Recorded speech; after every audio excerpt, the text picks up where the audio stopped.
Hello my dear Pisces मीन राशि welcome on my channel blessings 1111 Om Sai Ram. सभी खुश होंगे, स्वस्थ होंगे, ऐसी मैं आशा करती हूँ। मीन राशि यार मैं फिर आ गई हूँ आप सबके लिए एक रीडिंग लेकर। इसका टॉपिक है आपके लिए आपके पर्सन करंटली क्या फील कर रहे हैं राइट नाउ में। पार्टनर की एनर्जीज आपके लिए क्या है जानेंगे। ध्यान रखिएगा, जनरल रीड होती है, हर बात मैच हो रही नहीं है। रीडिंग रहने वाली है आपके लिए सन मून राइजिंग वीनस किसी भी साइन के अकॉर्डिंग, नाम राशि, चंद्र राशि, जन्म राशि, लग्न राशि अकॉर्डिंग देख सकते हैं। रीडिंग को स्टार्ट करते हैं बहुत पॉजिटिव माइंड के साथ। मीन राशि देख लेते हैं आपके लिए पर्सन की एनर्जीज क्या है।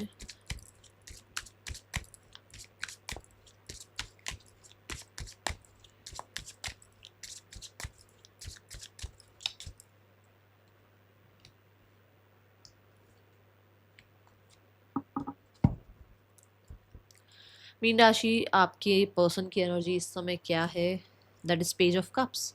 ये किसी चीज़ को लेकर बड़ा होपफुल है, किसी बात को लेकर बहुत होपफुल नज़र आ रहे हैं। कहीं ना कहीं कुछ नई चीज़ें स्टार्ट करी हैं, कुछ नया फैशन ब्यूटी के रिगार्डिंग स्टार्ट किया है, कुछ इमोशनली कुछ चीज़ें हैप्पीनेस दे रही हैं लाइफ में। कुछ ऐसा हुआ है जो कि कहते हैं ना, एक होप दे जाती, जैसे कोई मैसेज आ जाए किसी का तो एक होप आ जाती है। कोई करियर में कुछ अच्छा हो जाए तो एक होप बन जाती है। ये ऐसी एनर्जी है। मुझे कुछ लोगों के लिए ऐसा लग रहा है कि कुछ अनएक्सपेक्टेड इनके लाइफ में हुआ है जो कि इनको बहुत हद तक हैप्पी कर रहा है इस समय पर। कुछ नया रिलेशनशिप स्टार्ट हुआ है या कोई नई जो है जर्नी स्टार्ट हुई है लाइफ की। घर में हो सकता है किसी के, कुछ लोग, सबके लिए नहीं है, हो सकता है कहीं ना कहीं कुछ बेबी की न्यूज़ भी सुनने को मिली है। कुछ ऐसा है यहाँ पर जिसकी वजह से हैप्पीनेस आ रही है। स्टार कार्ड, कुछ तो विश फुलफिलमेंट जैसा हुआ है, कुछ तो एक ऐसी एनर्जी आई है जिसमें होप बढ़ गई है। क्योंकि मैंने बोला ये होपफुल है, उसके साथ दोबारा फिर से कार्ड आ गया होप का। तो यहाँ पर एनर्जी है कुछ ना कुछ होप की, जैसे कि कहीं कुछ अच्छा हो सकता है या कहीं कुछ अच्छा हो गया है। कुछ ये चल रहा है यहाँ पर। स्पेशली करियर ज़्यादा नज़र आ रहा है, सैटर्न की ऊर्जा है, करियर ज़्यादा नज़र आ रहा है। करियर में कुछ अच्छा हो रहा है, करियर में कुछ चीज़ें इनके अकॉर्डिंग हो रही है, इनके फेवर में काम कर रही है। ये एनर्जी है। Okay, now we have the card for yourself. यहाँ पर करंट फीलिंग्स आपके लिए जो देखी जा रही है, दैट इज़ द वर्ल्ड। ये इंसान इस रिश्ते को फॉर श्योर अभी भी मतलब कहते कंसिस्टेंट रखना चाह रहे हैं। ये पर्सन आपको सोशल मीडिया पर हो सकता है चेकआउट करते हैं राइट नाउ में, कहीं ना कहीं आप पर नज़र रखते हैं। कुछ लोगों के लिए हो सकता है ये इंसान को कई बार लगता है कि इनको आपके साथ या तो रिश्ता एंड कर देना चाहिए या एक न्यू बिगनिंग कर लेनी चाहिए, क्योंकि ये दोनों ही बात की एनर्जी बताता है। तो एक तो हो गया एंड की, मतलब चलो कंप्लीशन करते हैं इस रिश्ते का। एक होता है कि यार ये रिश्ता बन सकता है, आगे इसको बढ़ाया जा सकता है। तो यहाँ पर दोनों ही एनर्जी मुझे नजर आ रही है। द वर्ल्ड कार्ड के साथ डिस्टेंस हो सकता है आप दोनों के बीच में। ऐसा हो सकता है कि आप और आपके पर्सन जो है थोड़ा लॉन्ग डिस्टेंस रिलेशनशिप में है, या आप लोग इंटरनेट के थ्रू जुड़े है ना, सोशल मीडिया के थ्रू जुड़े हो, कभी मिले नहीं हो, कुछ ऐसा है। द हर्मिट, हर्मिट देखो यहाँ पर क्या कहता है, यहाँ हर्मिट है और यहाँ थ्री ऑफ सॉर्ड है। हर्मिट क्या कहता है कि जैसे आइसोलेटेड रहना, अपने में टाइम स्पेंड करना, और बहुत ज़्यादा किसी बात को लेकर, अगर कहते हैं ना, जैसे थ्री ऑफ सॉर्ड क्या है कि किसी बात को लेकर बहुत पेन फील करना या बहुत हार्ट ब्रोकन फील करना। अब वहाँ हर्मिट भी आ गया साथ में, मतलब कि कोई है नहीं आसपास और फिर उसी चीज़ को 10 बार याद करते रहो। मान लो किसी को चोट लग गई, अब उसके साथ कोई भी नहीं बैठा हुआ, उसका सारा ध्यान जो है ना चोट पर रहेगा। अरे यहाँ चोट लग गई, अरे यहाँ इंजरी हो गई, ऐसा होता है ना। तो उसको डिस्ट्रैक्ट करने के लिए कोई नहीं है, विच मीन्स कि वो अकेले हैं। अब उनको वो अलोननेस बर्दाश्त नहीं हो रहा है, उनको वो वूंड बार बार याद आते हैं, उनको कहीं ना कहीं बार बार ऐसा लगता है कि वो अकेले रह गए हैं लाइफ में, कभी उनके कुछ अच्छा होगा या नहीं होगा। ये चीज़ें ज़्यादा चलती रहती हैं, जिसकी वजह से मुझे लग रहा है कि ये पर्सन दोबारा से आपको अप्रोच करने वाले हैं या दोबारा से आपकी तरफ आ सकते हैं। ओके, ये एनर्जीज दिख रही हैं। अब हर्मिट, अगर यहाँ पर हर्मिट और वर्ल्ड अगर फिर से देखा जाए एक बार, तो ये दोनों कार्ड ये बताते हैं कि इस इंसान ने आपको सोशल मीडिया पर ज़रूर चेकआउट किया है और ये अभी भी आपको चेकआउट करते हैं सोशल मीडिया पर, और आप कहीं ना कहीं लाइफ में आगे बढ़ रहे हो या ग्रो कर रहे हो, तो उस इंसान को भी आपकी लाइफ में इन्वॉल्व होना है, उस इंसान को भी आपकी लाइफ में इंटरेस्ट दिखाना है। ये एनर्जी मुझे नज़र आ रही है। ठीक है, हर्मिट बहुत हद तक ना सेल्फ रिफ्लेक्शन की भी बात करता है, तो मुझे ऐसा लगता है कि कुछ चीज़ें रियलाइज हो रही हैं इन्हें अपने बारे में। थ्री ऑफ पेंटिकल, ये इन्हें रियलाइजेशन हो रहा है कुछ अपने बारे में, कि इन्होंने सिर्फ अपने काम को, अपने पैसे को ज़्यादा इंपॉर्टेंस दी, जिसकी वजह से रिश्ते खराब हो गए हैं। इन्होंने थर्ड पर्सन रखा अपनी लाइफ में, जिससे हो सकता है इन्होंने किसी और को आप दोनों के बीच में इन्वॉल्व कर दिया, तो उसकी वजह से प्रॉब्लम ज़्यादा क्रिएट हो गई। ठीक है, तो ये सेल्फ रिफ्लेक्शन का टाइमिंग इनका चल रहा है। Now we have the card for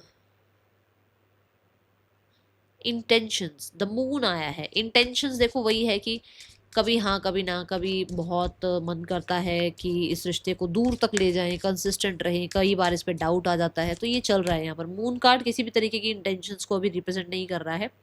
moon card कहता है मन, मन कहता है तो बहुत दूर तक रिश्ता ले जाना है, मन कहता है तो 1 मिनट में रिश्ते को कट ऑफ कर देना। तो अभी कोई इंटेंशंस नज़र नहीं आ रही है पाइसिस। यहाँ पर ऐसा लगता है कि कई बार इनको ऐसा लगता है कि आप ही उनकी फैमिली हैं, अपनी फैमिली से मिलवाया जाए आपको। कई बार लगता है कि फैमिली क्या कहेगी यार, फैमिली तो इस रिश्ते को एक्सेप्ट नहीं करेगी, पता नहीं फैमिली कैसा रिएक्ट करेगी। तो दोनों ही साइड दिखती है इनकी, क्योंकि मून कभी भी स्टेबल नहीं रहता है। आपको पता है मून की क्या चलती रहती है ना, उसकी भी अपनी फ्लक्चुएशन। तो वही है, मून साइकिल वाला हिसाब किताब है। कई बार बहुत इमोशनल होकर लगता है कि फैमिली से बात कर लूँ आज जाके अपने पार्टनर के बारे में, और कई बार ऐसा होता है यार फैमिली से बात कर ली तो पता नहीं मेरी जो थोड़ी बहुत भी बात होती है ना वो भी खत्म हो जाएगी, या पता नहीं फैमिली कैसा रिस्पॉन्स करेगी, फैमिली का क्या रिएक्शन होगा। तो ये है यहाँ पर।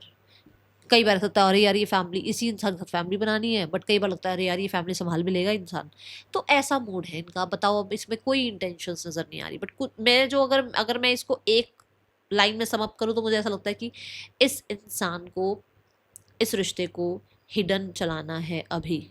ठीक है।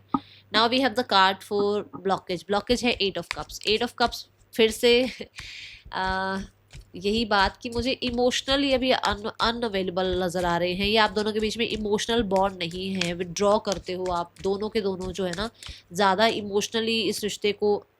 देखो यहाँ पर आई थी ये बात जो मैंने कहा कि उनको सेल्फ रिफ्लेक्शन का जो है एनर्जी चल रहा है। उनको पता है कि उन्होंने अपने काम को, पैसे को ज़्यादा इंपॉर्टेंस दी और इमोशंस इतने लगाए नहीं। अब यहाँ पर भी यही एनर्जी है कि उन्होंने अपनी लाइफ में कहते हैं ना, अपनी लाइफ में अपनी अचीवमेंट्स को, अपनी लग्जरी को, अपने पैसे को, अपनी प्रैक्टिकलिटी को इतना ज़्यादा सर चढ़ा लिया कि इमोशंस वो इस रिश्ते में लगा ही नहीं पाए, इन्वॉल्व ही नहीं कर पाए, इन्वेस्ट ही नहीं कर पाए, जिसकी वजह से इन दोनों के, मतलब आपके और आपके पर्सन के बीच में ब्लॉकेज क्रिएट हो रही है। कोई इंसान है जो बिल्कुल भी को डिपेंडेंट होना नहीं चाहता है। कोई इंसान है जो किसी भी तरीके से इमोशनली तो इन्वॉल्व नहीं होना चाहता है। हाँ प्रैक्टिकली चलो तो रिश्ता निभा सकता है। तो ये ब्लॉकेज है यहाँ पर।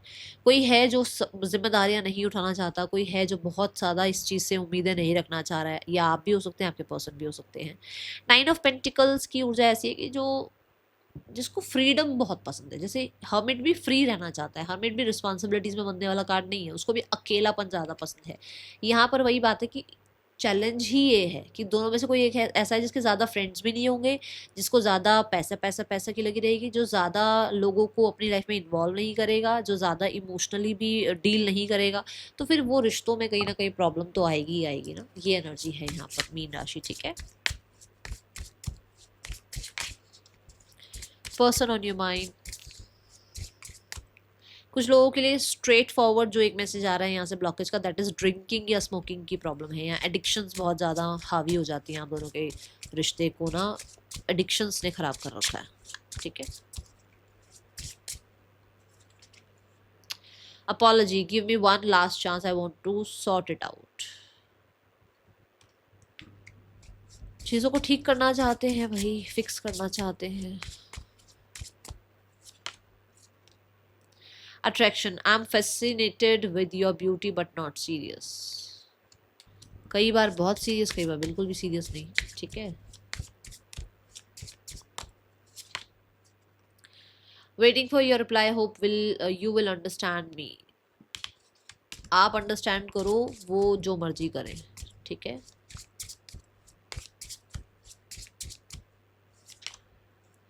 I swear missing you badly right now.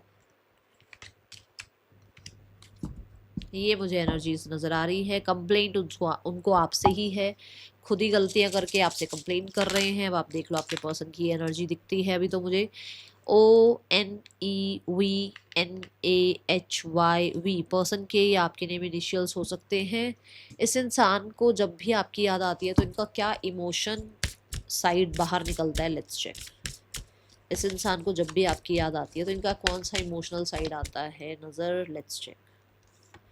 Tired, ये बहुत टायर्ड फील करते हैं जब भी ये आपको याद करते हैं, तो ये बहुत स्ट्रेस्ड आउट फील करते हैं। देखो इन्होंने सिर पकड़ रखा है अपना, मतलब ये कहीं ना कहीं, क्योंकि सिर बंदा तभी पकड़ता है जब एक इंसान को ये समझ नहीं आता कि एक्चुअल में करना क्या है।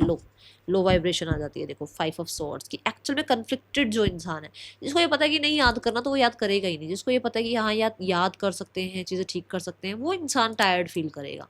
जिसने एक माइंडसेट बना लिया हाँ या ना, फिर वो टायर्ड फील नहीं करेगा। टायर्ड वही फील करेगा जो ना तो निकल रहा है रिश्ते में और ना ही रिश्ते में पूरी तरीके से आ रहा है, क्योंकि 9 नंबर पे है, 10 पे नहीं है ना। ये एनर्जी है यहाँ पर।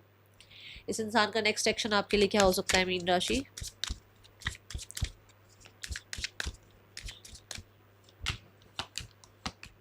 Eight of pentacle, eight of wands, the queen of sword. कुछ लोगों के लिए यहाँ पर नेक्स्ट 8 डेज में कॉन्टेक्ट आ सकता है। कुछ लोगों के लिए यहाँ पर नेक्स्ट 8 वीक्स में कॉन्टेक्ट आएगा। ठीक है, थर्ड पर्सन सिनेरियो चेक करते हैं मीन राशि। The knight of pentacles, the judgment. कुछ लोगों के लिए इनकी मैरिज एंगेजमेंट फिक्स हो रही है, या फिर इनकी ऑलरेडी मैरिज एंगेजमेंट हुई, मतलब एंगेजमेंट या मैरिज कुछ हुआ है ऐसा, जिसको लेकर कुछ ना कुछ जजमेंट हो रही है, जिसको लेकर हो सकता है एक फ्रेश स्टार्ट जो है कराई जा रही है, सॉर्ट आउट कराया जा रहा है, लोगों को इन्वॉल्व किया जा रहा है। हो सकता है इनकी एंगेजमेंट या मैरिज हुई है जहाँ पर अभी इनके लिए कुछ ना कुछ ट्रेडिशनल रिचुअल्स वगैरह भी हो रहे हैं, या फिर इनकी मैरिज फिक्स हो गई है, कुछ कुछ ऐसा चल रहा है यहाँ पर। ठीक है, और लोग इन्वॉल्व हैं कहीं ना कहीं इस रिश्ते में। अगर आप कहो कि कहाँ तक रिश्ता पहुँचा है, तो रिश्ता ऐसा है जहाँ पर आप कह सकते हो कि ये इंसान किसी तरीके का प्रॉमिस ज़रूर कर रहे हैं। बहुत लॉन्ग रन के लिए हो सकता है, अभी कुछ प्रॉमिस किया नहीं है, क्योंकि नाइट ऑफ पेंटिकल तक पहुँचे हैं अभी। कि मान लो एक इंसान फ्रेंडशिप से रिलेशनशिप तक आ गया है, बट रिलेशनशिप का आगे क्या होगा वो भी पता नहीं है। ओके, और कुछ लोगों के लिए फॉर श्योर एंगेजमेंट मैरिज का कुछ ऐसा है यहाँ पर। Let's go towards the family scenario.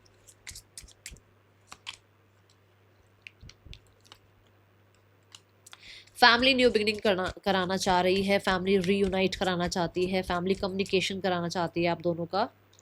Yes, family reconciliation के बारे में पूरी होपफुल है। मुझे लग रहा है ये चीज़ यहाँ से, वो जो होप वाली एनर्जी है ना, वो यहाँ से इनके मन में इसलिए है क्योंकि इनको अपनी फैमिली की तरफ से नज़र आ रहा है कि फैमिली भी इस चीज़ को ठीक कराना चाहती है।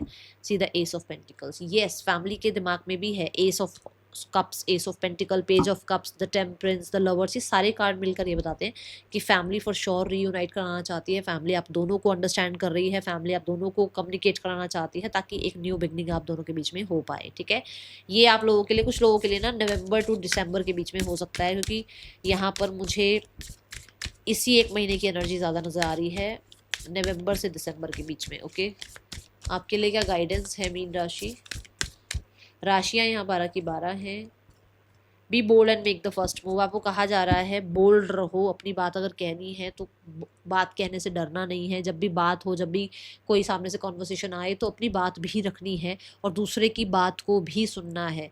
बहुत अच्छे लिसनर बनने की भी कोशिश करना। ठीक है, सिर्फ और सिर्फ बात कहनी नहीं है, सामने वाला अगर आपकी तरफ एक्शन लेता है तो उसकी बात को अंडरस्टैंड भी करना है। ठीक है, that is all for you. Reading अच्छी लगी हो आप लाइक ज़रूर करना।